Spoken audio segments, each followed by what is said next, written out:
It's just metal against metal. Where the two gates join. Wow. And What about it? the pressure of the water makes a perfect seal there. Closing the gates now behind the passenger ship, the standing ahead of us, to continue on with the same operation. The vessel that is ahead of us, starting to move up to the next step to be raised again. Here we are. So actually you get to see there the two different levels they have at that point, where the ship on the right I don't is think we cleared it. Yeah, at we're about about to hit 56 that. feet above sea level. The other We're one about to is hit just that about barge. 8 For the, Do it. Oh, the little. 28 feet above sea level.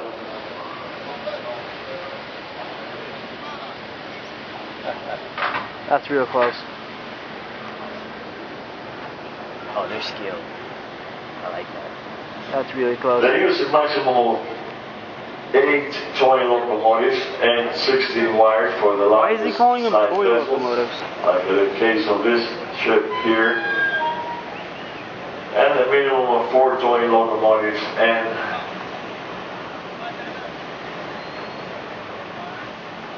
4 wires for the smallest size vessels.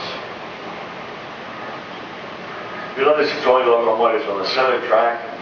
Those are the ones that will be used You on need to this swing the side back here. out like this. We have a turntable to move the locomotives in place to assist the next vessel that will be coming behind us.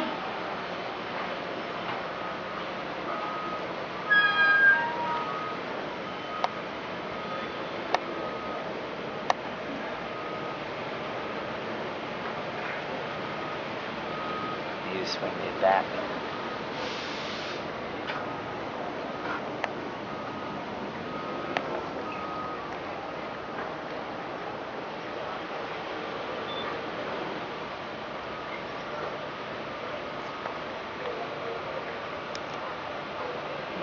Slowly making our way into the canal.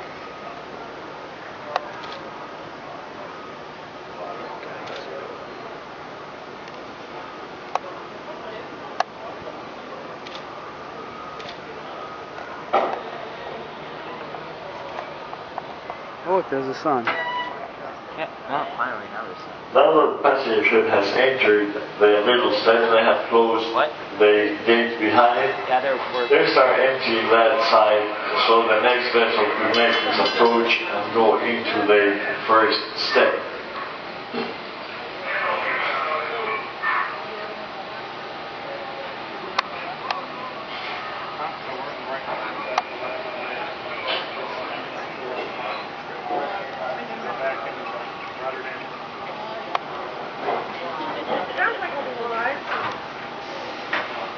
All they see is exactly on that boat.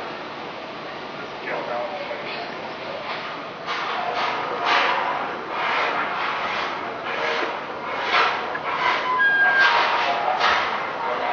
The actual locks were built between 1911 and 1913.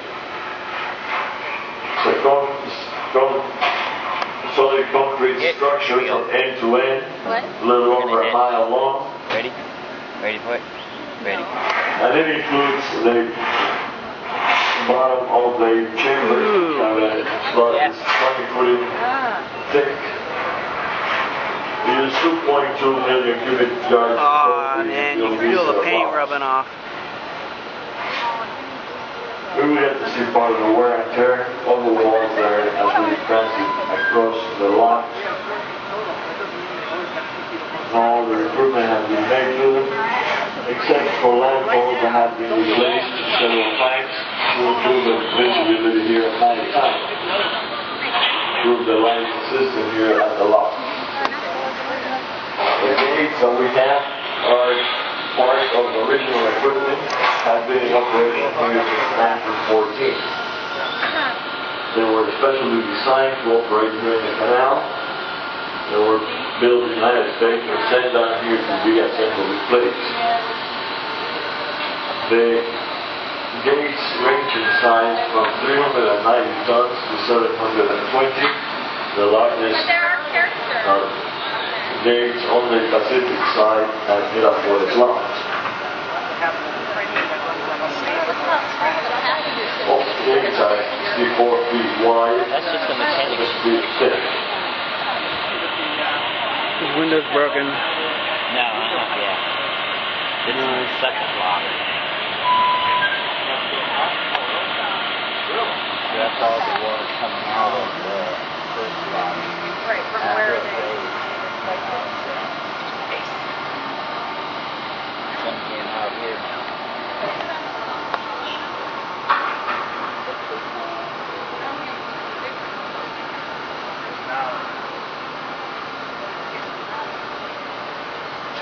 There are characters that they left. Dale.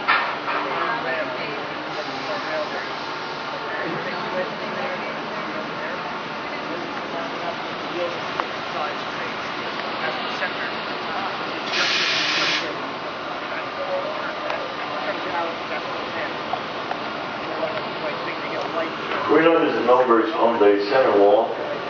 Numbers indicate the distance left from any of those points to the gates in front.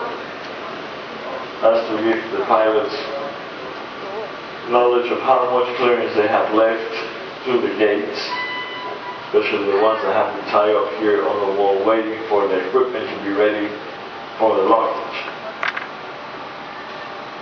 Also, once they enter the chambers, especially on the container vessels that have the bow, the bridge of the ship on the stern, and usually loaded up with containers all the way in front, it makes it very difficult to judge clearance left from bow of the ship to the gates.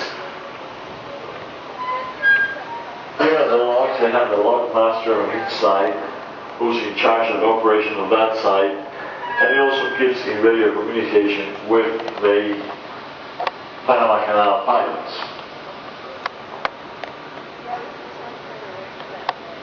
Oh, really?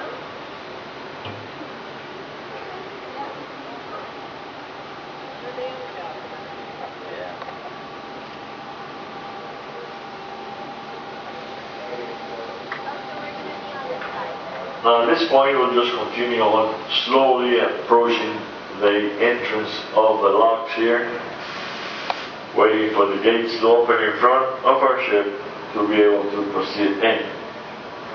At the present time, getting the wires from the towing locomotives on the center wall, where you'll hear the bell from the towing locomotive every time to get the wires on. You hear the bell, and later on we'll hear the bell throughout the lockage made through the locks. The locomotive operators receive their instructions from the Panama Canal pilot by one-way radio communication, and they acknowledge these instructions by ringing the bell. So that's what we'll hear throughout our lockage here, how they will be just assisting the ship. Well, the good news is over there will be over here.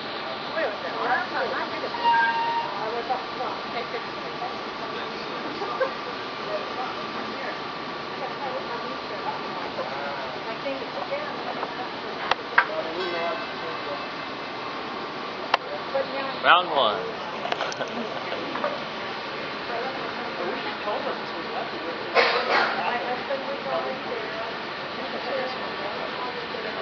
All the chambers at the locks have the same dimensions. They're 1,000 feet long, 110 feet wide. Our vessel is 965 feet long, which is the longest size allowed here at the locks, and 106 feet wide, which is the widest also that is allowed at the locks. So this is the largest size that could transit through the canal.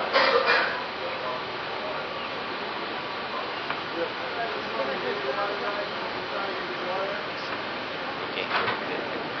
Are you getting good video? Yeah. Don't imagine anyone will want to watch it on YouTube.